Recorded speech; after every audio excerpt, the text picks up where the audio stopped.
Hello, അസ്സലാമലൈക്കും. എന്തൊക്കെയുണ്ട് വർത്താനം? എല്ലാവർക്കും സുഖമല്ലേ? ഞങ്ങൾക്കും സുഖം തന്നെയാണ് കേട്ടോ.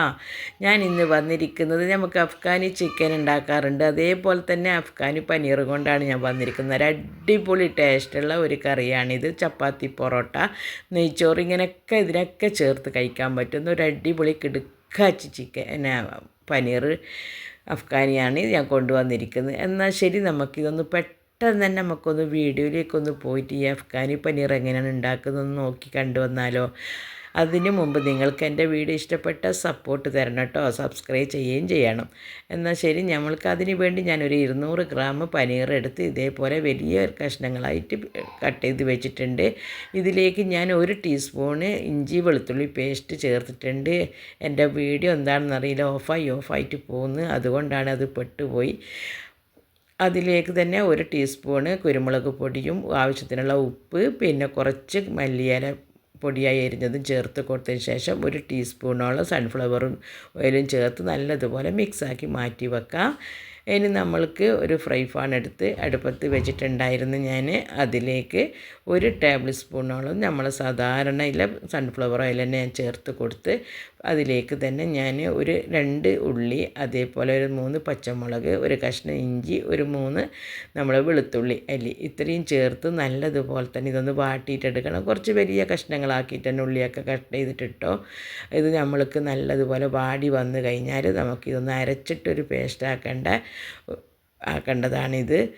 നല്ലതുപോലെ തന്നെ ഇതൊന്ന് അധികം നമ്മൾ ചുവപ്പ് കളറാക്കിയിട്ട് വാട്ടിയൊന്നും വേണ്ട, എന്നാലും ഉള്ളിൻ്റെ ഒക്കെ പച്ചമണമൊക്കെ മാറണം.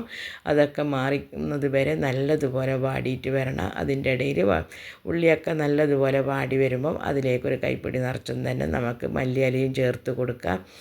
മല്ലിയിലയും ചേർത്ത് കൊടുത്തതിന് ശേഷം നല്ലതുപോലെ തന്നെ ഇത് വീണ്ടും നല്ലതുപോലെ തന്നെ വാട്ടിയിട്ടെടുക്കണം.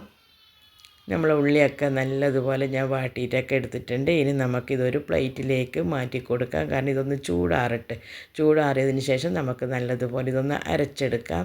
ഇതേ ഫ്രൈ പാനിൽ തന്നെ എല്ലാം തന്നെ അതിലേക്ക് മാറ്റി കൊടുത്തതിന് ശേഷം ഞാൻ അതിലേക്ക് കുറച്ച് സൺഫ്ലവർ ഓയിൽ ഒഴിച്ച് കൊടുത്തിട്ടുണ്ട്.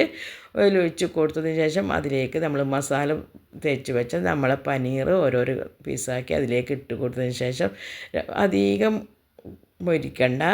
അധികം മൊരിക്കുമ്പം നമ്മളെ പനീർ ഒരു റബ്ബർ ഇങ്ങനെ കടിക്കുമ്പോൾ ഒരു വല്ലാതിരിക്കും, ടേസ്റ്റ് ഉണ്ടാവില്ല. ഒന്നാലും അതിൻ്റെ ഒരു വെള്ളത്തിൻ്റെ ഒരു ഇതെല്ലാം അംശമല്ല, അതെല്ലാം പോകുന്നവരെ അപ്പുറം ഇപ്പുറമൊക്കെ ഇട്ട് നല്ലതുപോലെ തന്നെ ഒന്ന് ഫ്രൈ ആക്കി എടുത്താൽ മതി.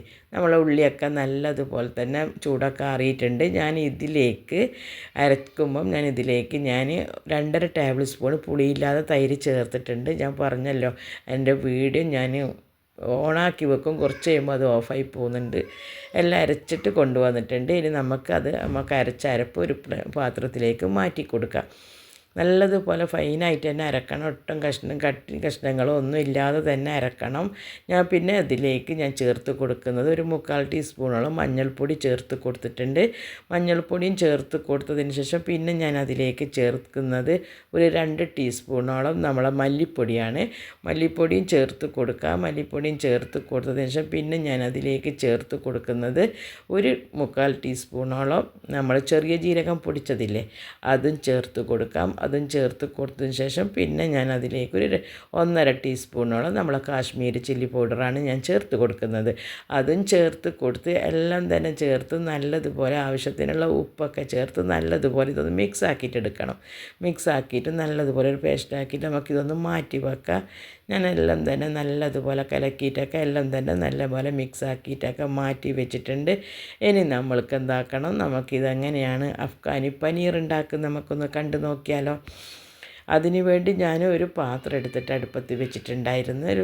അത് നല്ലതുപോലെ ചൂടായി വന്നപ്പം അതിലേക്ക് ഞാൻ 1 ടീസ്പൂണ് സൺഫ്ലവർ ഓയിലും അതേപോലെ 1.5 ടീസ്പൂണോളം നമ്മൾ സാധാരണ പശു നെയ്യാണ് ഞാൻ ചേർത്ത് കൊടുക്കുന്നത്. ആ പശു നെയ്യും ചേർത്ത് കൊടുത്തതിന് ശേഷം നല്ലതുപോലെ തന്നെ ഇതൊന്ന് ചൂടാക്കിയിട്ടെടുക്കുക. ചൂടാക്കി എടുത്തതിന് ശേഷം പിന്നെ ഞാനൊരു 3 ഏലക്കായ, 1 ഗ്രാമ്പ്, ഒരു കഷ്ണം പട്ട, ഒരു 1/2 ടീസ്പൂണോളം നമ്മളെ ചെറിയ ജീരകം ഇത്രയും ചേർത്ത് കൊടുത്തതിന് ശേഷം നമുക്ക് നല്ലതുപോലെ ഇതൊന്ന് പൊട്ടിച്ചെടുക്കണം. ആ എണ്ണയിൽ പൊട്ടിച്ചെടുക്കാം.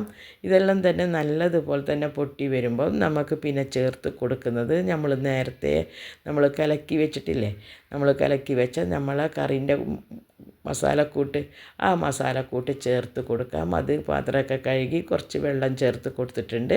അതൊക്കെ ചേർത്ത് കൊടുത്തതിന് ശേഷം നല്ലതുപോലെ ഇളക്കി കൊടുക്കുക. ഉപ്പൊക്കെ നോക്കി ഉപ്പ് പോരായെങ്കിൽ നമുക്കിതിൽ ഉപ്പൊക്കെ ചേർത്ത് കൊടുത്തതിന് ശേഷം നല്ലതുപോലെ ഇതൊന്ന് തിളച്ചിട്ട് അതിൻ്റെ എണ്ണയൊക്കെ ഒന്ന് തെളിഞ്ഞ് വരണം. എണ്ണയൊക്കെ തെളിഞ്ഞ് അടച്ച് വെച്ച് കൊടുത്ത് നല്ലതുപോലെ തന്നെ ഒരു 5-6 മിനിറ്റോളം നമുക്കിതൊന്ന് തിളപ്പിച്ചിട്ടെടുക്കണം. തിളച്ച് വരുമ്പം തന്നെ നല്ലതുപോലെ ഇത് കുറുകിയിട്ടൊക്കെ വരും. നമ്മളെ കറിയൊക്കെ നല്ലതുപോലെ തിളച്ചിട്ടൊക്കെ വന്നിട്ടുണ്ട്. ഇനി നമ്മൾക്ക് എന്താക്കണം, ഇത് നല്ലതുപോലെ തിളച്ചിട്ടൊക്കെ വരുമ്പം അതിലേക്ക് നമ്മൾ ഫ്രൈ ചെയ്തെടുത്ത് വെച്ച നമ്മളെ പനീറിൻ്റെ കഷ്ണങ്ങൾ ഓരോന്നായിട്ട് അതിലേക്ക് ചേർത്ത് കൊടുക്കുക. എല്ലാം തന്നെ ഞാൻ ചേർത്ത് കൊടുത്തിട്ടുണ്ട്. ഇതൊട്ടും പൊടിഞ്ഞു പോകുകയൊന്നും ചെയ്യില്ല, അതുകൊണ്ട് ഒട്ടും പേടിക്കേണ്ട. ഇത് നമ്മൾ എത്ര തിളപ്പിച്ച് കഴിഞ്ഞാലും പനീർ പോലെ തന്നെ അവിടെ കിടക്കും. ഇത് കുട്ടികൾക്കൊക്കെ ഇടയ്ക്കിടെ ഇങ്ങനെയൊക്കെ ഉണ്ടാക്കിയിട്ട് കൊടുക്കണം. പനീറൊക്കെ കുട്ടികൾ എല്ലാവർക്കും നല്ല ഒരു അതാണ്, ഹെൽത്തിനൊക്കെ നല്ല. നമ്മൾ ചിക്കനും മട്ടനും ബീഫൊക്കെ എപ്പോഴും കഴിക്കുന്നതിന് പകരം പനീർ മട്ടർ അങ്ങനെ പലതരത്തിലും പനീർ കൊണ്ട് നമുക്ക് കറി ഉണ്ടാക്കാൻ പറ്റും. കറി മാത്രമല്ല, നമുക്ക് വേറെ പലതും നമുക്ക് അതിലേക്ക് സ്നാക്കായിട്ടും എല്ലാം ചെയ്യാൻ വേണ്ടി പറ്റുന്ന ഇതാണ്. അധികം പേരും അത് ഇഷ്ടപ്പെടാത്തത് കൊണ്ടാണ് ചെയ്യാത്തത്. നമ്മളെ കറിയൊക്കെ നല്ലതുപോലെ തിളച്ചിട്ടൊക്കെ കുറുകിയിട്ടൊക്കെ വന്നിട്ടുണ്ട്. ഇനി നമ്മൾക്ക് എന്താക്കണം, ഇത് നല്ലതുപോലെ തന്നെ ഞാൻ തിളച്ചിട്ട് ഉപ്പൊക്കെ നോക്കിയിട്ടുണ്ടായിരുന്നു. ഉപ്പൊക്കെ കണക്ക് തന്നെയാണ്. ഇതിലേക്ക് ഞാനൊരു 3/4 ടീസ്പൂണോളം ഗരം മസാലപ്പൊടി ചേർത്ത് കൊടുത്ത് കുറച്ച് മല്ലിയിലയും ചേർത്ത് കൊടുത്ത ശേഷം നല്ലതുപോലെ ഇളക്കി കൊടുക്കുക.